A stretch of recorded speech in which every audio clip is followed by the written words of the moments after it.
वार्ता करेंगे Shri Rahul Joshi, managing director and group editor in chief, network 18।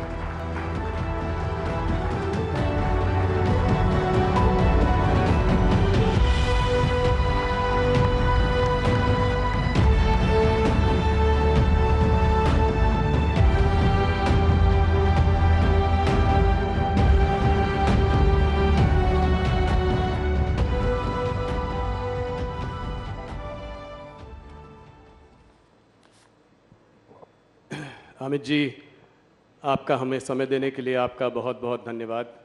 मैंने सुना है कि कल सुबह 4 बजे तक मीटिंग चल रही थी, कल आप हमारे साथ नहीं जुड़ सके, आज आप आए हैं। तो स्वाभाविक है कि बहुत सारे सवाल हमारे पास हैं और आपके ही पास सारे जवाब भी हैं। तो सबसे पहला सवाल जो मैं आपसे पूछना चाहूँगा कि इस बार का जो माहौल है, 2014 में मोदी जी की एक बड़ी वेव थी, लोग सीट प्रेडिक्ट कर रहे थे कि जीतेंगे, कितने से जीतेंगे। 2019 में भी बालाकोट हुआ, उसके बाद माहौल बदला और लोगों ने फिर प्रेडिक्ट करना एक मिनट, बालाकोट के पहले से ही माहौल भाजपा के पक्ष में था और हम जीतने वाले। पर इस बार अमित जी, इस बार तो कुछ अलग ही नंबर और आंकड़े आ रहे हैं। 370 एक बहुत बोल्ड आपने टारगेट लिया है, 400 पार एनडीए के लिए। तो इस बार वेव इलेक्शन देखते हैं आप, इसको क्या कारण है कि आपको कॉन्फिडेंस है कि 370 सीटें मिलेंगी बीजेपी को? देखिए, ये 10 साल है 2014 से 24 के। आज़ादी के बाद के 75 साल में जब भी देश का इतिहास लिखा जाएगा, मोदी जी के शासन के 10 साल स्वर्णिम अक्षरों से अंकित होने वाले हैं। ये 10 साल में भारत की जनता अनुभव कर रही है, एक देश की नई पहचान समग्र विश्व के सामने खड़ी हुई है। देश का हर नागरिक सम्मान के साथ कहता है कि हाँ मैं भारतीय हूं, गर्व के साथ कहता है हाँ मैं भारतीय हूं। और दुनिया में जहां जहां भी भारतीय पासपोर्ट के साथ जो कोई भी जाता है, इसका बड़ा सम्मान होता है।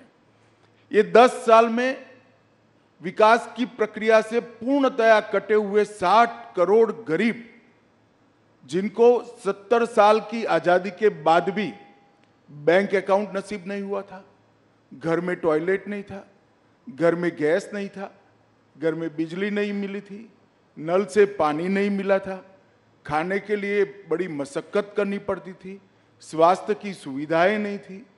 ये 10 साल के अंदर ही, सिर्फ 10 साल के अंदर हर एक को बैंक अकाउंट, हर एक घर में नल से जल, हर एक घर में शौचालय, हर एक घर में गैस और 60 करोड़ लोगों को 5 लाख तक की स्वास्थ्य की सारी सुविधाएं पूरी की है। और हर गरीब को प्रति व्यक्ति प्रति माह 5 किलो अनाज आज फ्री ऑफ कॉस्ट मिल रहा है। एक प्रकार से ये 60 करोड़ लोगों को भारत के अर्थतंत्र के साथ जोड़ने का काम नरेंद्र मोदी जी ने किया। ये 10 साल के अंदर ही देश जिसकी बड़े समय से राह देखता था कि भारत अपने अर्थतंत्र को दुनिया की तालिका में बहुत आगे पहुंचा है। अटल जी 11वें नंबर पर छोड़कर गए थे। अर्थशास्त्री मनमोहन सिंह जी ने 10 साल में 11वें का 11वां मेंटेन किया और मोदी जी ने 10 साल में 11वें नंबर से 5वें नंबर पर पहुंचा है। और मैं आज आपके कार्यक्रम के माध्यम से देश की जनता को कहने आया हूं, ये मोदी गारंटी है, तीसरे कार्यकाल का आशीर्वाद दे दीजिए। हम तीसरे नंबर की आर्थिक ताकत दुनिया की बन कर रहे हैं। ये 10 साल में भारत मैन्युफैक्चरिंग का हब बना है।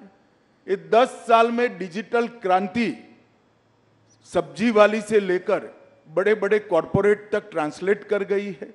ये 10 साल के अंदर भारत के स्टार्टअप दुनिया भर में धूम मचा रहे हैं।